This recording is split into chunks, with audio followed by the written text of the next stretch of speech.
नमस्कार, प्रभात खबर के digital platforms पर आपका स्वागत है। मेरा नाम है रोहित वर्मा।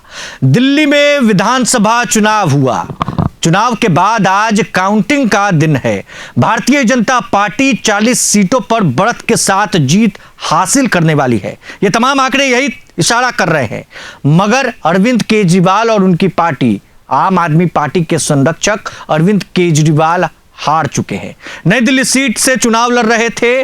नई दिल्ली सीट पर बीजेपी के ही उम्मीदवार थे प्रवेश वर्मा और सामने में अरविंद केजरीवाल हारते हुए नजर आए। आम आदमी पार्टी पिछड़ते हुए नजर आ रही है और भारतीय जनता पार्टी जीतते हुए नजर आ रही है। वहीं कई पूर्वांचल के क्षेत्रों की बात करें तो पूर्वांचल क्षेत्रों से आने वाले लोग दिल्ली के कई क्षेत्रों में रहते हैं, उनका भी असर इस दिल्ली के चुनाव पर पड़ा है।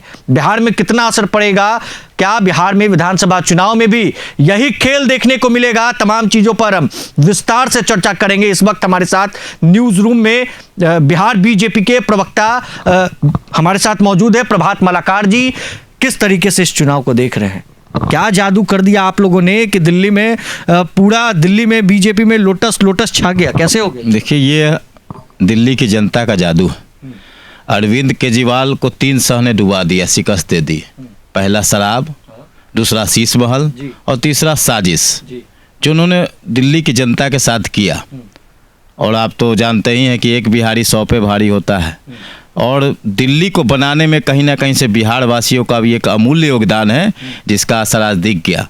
किस प्रकार से अरविंद केजरीवाल जिस तरह से दिल्ली के जनता को बरगलाने का काम किए कि मैं गाड़ी नहीं लूँगा, बंगला नहीं लूँगा, बड़ी बड़ी गाड़ियाँ ली। मतलब सोचिए कि वो शीश महल बनाया, जो टॉयलेट वो भी करोड़ों का था। तो कितना दिन जनता को गुमराह करेंगे? आज इतना लंबा लंबा खाली बयान, कभी देखिए अंतिम समय अंतिम तक उन्होंने कभी यमुना पे पड़ा, खुद कह रहे हैं कि यमुना हम साफ नहीं कर पाए, खुद कह रहे हैं कि यमुना में जहर है। अरे आप जनता को कितना दिन तक बरगलाइएगा? आज देखिए मनीष सिसोदिया जी हार गए, अरविंद केजरीवाल जी हार गए, अपनी सीट नहीं बचा पाए।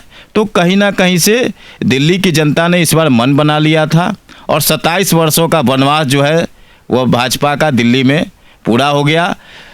दिल्ली में भाजपा आ रही है और फिर से नरेंद्र मोदी के अथक प्रयास और नरेंद्र मोदी जिस प्रकार से दिल्ली को बनाना चाहते थे, लॉ एंड ऑर्डर से लेकर और दिल्ली को और भी बेहतर, चूँकि देश की राजधानी है, तो कहीं ना कहीं से नरेंद्र मोदी के वादों पे, नरेंद्र मोदी के इरादों पे दिल्ली की जनता ने विश्वास किया, जिसका परिणाम है कि आज हम सोच से भी ज़्यादा सीट और 8 से हम हो सकता है कि अभी तो 40, 42, 48 भी आ सकते हैं। बिहार में भी असर देखने को मिलेगा। चुनाव इसी साल है, चुनावी शंखनाद तो हो चुका है। आप लोग भी यात्राओं के दौर में हैं। यात्रा बिहार में कई जिलों में चल रही है, एनडीए की, जेडीयू, बीजेपी, रालोसपा, रामविलास और तमाम जो पार्टी है एनडीए घटक दल की। क्या इसका असर पूर्वांचल के लोग जो दिल्ली में खेला किए हैं बिहार में भी करेंगे क्या? बिहार में नहीं, निश्चित तौर पर असर तो दिखेगा ही। अभी कुछ दिन पहले विपक्षी एनडीए गठबंधन के लोग और इवेंट मैनेजर प्रशांत किशोर सब कह रहे थे सेमीफाइनल। तो सेमीफाइनल में तो चारों का निश्चित हो गए, चारों सीट एनडीए को आ गया। और जिस प्रकार से बिहार में एनडीए की 5 दल, चाहे वह भाजपा हो, जदयू हो, लोजपा आर हो, चाहे रालमो हो, चाहे हम सेकुलर हो, हम सभी 5 दल एक मुट्ठी, एक चट्टानी एकता के साथ खड़े हैं। और निश्चित तौर पर जो हम लोग का लक्ष्य है कि अब की बार 2025 में 225 पार, तो इसमें कोई दो राय नहीं है। बिहार की जनता नीतीश कुमार जी के जो अभी तक किए गए कार्यकाल है, जो उनका एक के सुशासन की सरकार है, और नीतीश कुमार चाहे वो महिला हो, युवा हो, बुजुर्ग हो, जिस प्रकार से उन्होंने काम किया है, सम्राट चौधरी ने जिस प्रकार से काम किया, सुशील मोदी जी ने जिस प्रकार से काम किया है, उसका परिणाम 2025 में 225 पार होगा।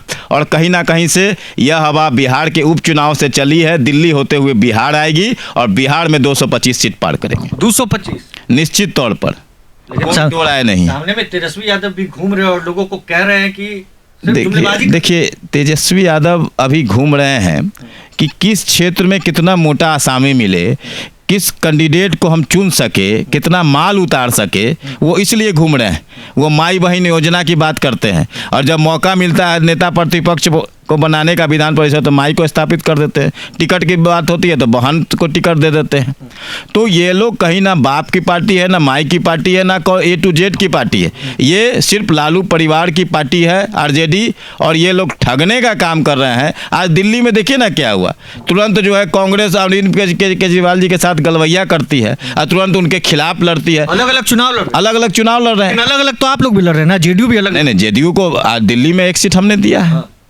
कहाँ जेडीयू भाजपा अलग है? जेडीयू भाजपा एक है, और नीतीश कुमार जी का संबंध तो भाजपा से 1995 से समता पार्टी से नीतीश कुमार जी को हम लोग नेता मानते हैं।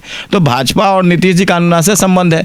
कहीं भाजपा, जेडीयू, लोजपा कहीं कोई एक नहीं, हम सब एक हैं, और इसका परिणाम दिल्ली में भी दिखा और आने वाला समय में बिहार में भी दिखेगा। तो हम कह सकते हैं कि दिल्ली अभी झांकी है, बिहार अभी बाकी। निश्चित तौर पर दिल्ली का परिणाम आ गया, बिहार के परिणाम आएंगे, और बिहार की जनता इस बार विपक्षी को धूल चटा देगी। अभी देख लीजिए कि कई सीटों पर, लगभग 20 सीटों पर अरविंद केजरीवाल के कैंडिडेट का जमानत जब्त हो गया। बिहार में भी वही हाल होने वाला है लालू परिवार का।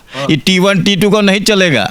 बिहार में सिर्फ नीतीश और सम्राट और विजय सिन्हा चलेंगे। लेकिन नीतीश जी बार बार मन से उनको जो है बताना पड़ रहा है ना कि हम हैं, अभी सब कुछ ठीक है, हमसे गलती हो गई। ऐसा बार बार क्यों कह रहे हैं? नहीं, बीच में एक आध बार इधर उधर गए तो नीतीश जी तो कह दी। नीतीश जी ने तो कुछ दिन पहले प्रगति यात्रा में, आपके भी पत्रकार वहां मौजूद थे, उन्होंने तो खुद स्वीकार किया और खुद कहे कि मुझे मुख्यमंत्री अटल बिहारी वाजपेयी जी ने बनाया। तो ये अटल जी का एनडीए है। तो इसमें कोई अटल जी का एनडीए है और अटल है, यहाँ कोई दो राय नहीं है कि हम 225 सीट जीतेंगे, नीतीश कुमार जी की अगुवाई में सीट जीतेंगे। और नीतीश कुमार जी आज देखिए कि जिस प्रकार से जिलों में जा कर वहाँ की समस्याओं को समझने का काम कर रहे हैं, और तुरंत कैबिनेट होता है, और जो समस्या होता है, जो परेशानी होती है, जो वहाँ के डेवलपमेंट के लिए, चाहे सड़क हो, पुल पुलिया हो, चाहे विकास के जो भी काम होते हैं, उसके लिए वो तुरंत इम्प्लीमेंट होता है उसके फर्स्ट कैबिनेट में।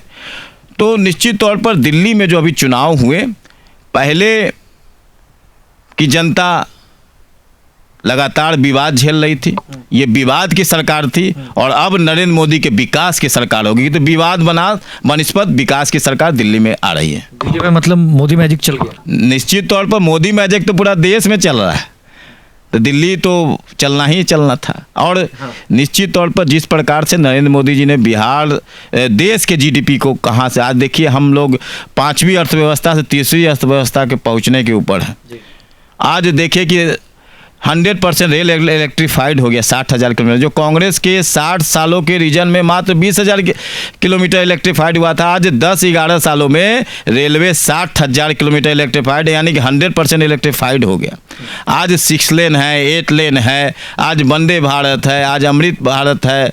आज जिस प्रकार से जनता को आज डायरेक्ट जो है, आज देखिए कि कोई भी योजना का लाभ सीधे जनता के अकाउंट में जाता है। कांग्रेस में तो खुद राजीव गांधी ने स्वीकार किया था, 1 रुपया चलता है तो 15 पैसा आता है, या तो 1 रुपया अगर जाता है केंद्र सरकार से तो जनता तक 1 रुपया पहुंचता है। इसी की गारंटी पर, मोदी की गारंटी पर सबका साथ सबका विकास का असर दिल्ली में दिखा। लेकिन आप लोग पे तो आरोप लगते रहता है, ऑपरेशन लोटस आप लोग चलाते हैं, 15-15 करोड़ रुपए में विधायकों को खरीदते हैं। अरविंद केजरीवाल ने लगाया, खिसियानी बिल्ली खंबा नोचे और अंगूर नहीं मिले तो खट्टे हैं। जहाँ दूसरे दलों की सरकार, इंडी गठबंधन की सरकार होती है, वहाँ ईवीएम का विलाप नहीं होता है, और जहाँ भाजपा जीतती है वहाँ ईवीएम का विलाप होता है। तो ये तो खुद झांकना चाहिए ना उनको। वो तो बड़े ई में थे कि हम तो आ रहे हैं, तो क्या हुआ? अरे जनता को आप कितना दिन बरगलाइएगा? ये इंडी गठबंधन के लिए दिल्ली का परिणाम सभी के लिए एक तरह से समझिए कि चुनौती भी है, और इंडी गठबंधन के लिए यह आगाज भी है कि अभी भी आप लोग सही सुधर जाने तो विपक्ष में रहने लायक भी नहीं बचिएगा। चलिए, तो इस तरीके से जब काउंटिंग जो है जारी है और भारतीय जनता पार्टी के बड़े बड़े नेता दावा कर रहे हैं कि हम सरकार बनाने जा रहे हैं, और तमाम चीजों पर कैसे मोदी मैजिक चला, दिल्ली में आखिर भारतीय जनता पार्टी ने क्या जादू चलाया कि दिल्ली के लोग फैन हो गए और उनके पक्ष में वोट करने के लिए मजबूर हो गए। कई विधानसभा सीट है जहां से आम आदमी पार्टी के उम्मीदवार जीत रहे हैं तो कहीं से पिछड़ रहे हैं, कई जगह है भारतीय जनता पार्टी के उम्मीदवार आगे हैं तो कहीं पीछे है। मगर जब औपचारिक रूप से तमाम चीज़ों का फैसला आ जाएगा, जब तमाम चीज़ों की औपचारिक रूप से जो है ऐलान हो जाएगी, तभी पता लगेगा कि दिल्ली में किसकी सरकार बनने जा रही है। मगर भारतीय जनता पार्टी के नेताओं की तरफ से ऐलान हो चुका है, दिल्ली अभी झांकी है, बिहार अभी बाकी है। बिहार में कितना असर नीतीश कुमार और उनकी पार्टी और एनडीए गठबंधन के तरफ से दिखेगा, ये भी बीजेपी के प्रवक्ता प्रभात जी हमारे साथ मौजूद थे हमारे न्यूज रूम में। क्या कुछ इन्होंने कहा है आपने सुना है। हमारे चैनल को सब्सक्राइब कर ले, साथ ही हमारे फेसबुक पेज को फॉलो करना, वीडियो को लाइक शेयर करना बिल्कुल भी ना भूले। बहुत बहुत शुक्रिया। प्रभातखबर.com, विश्वास वही, रफ्तार नहीं।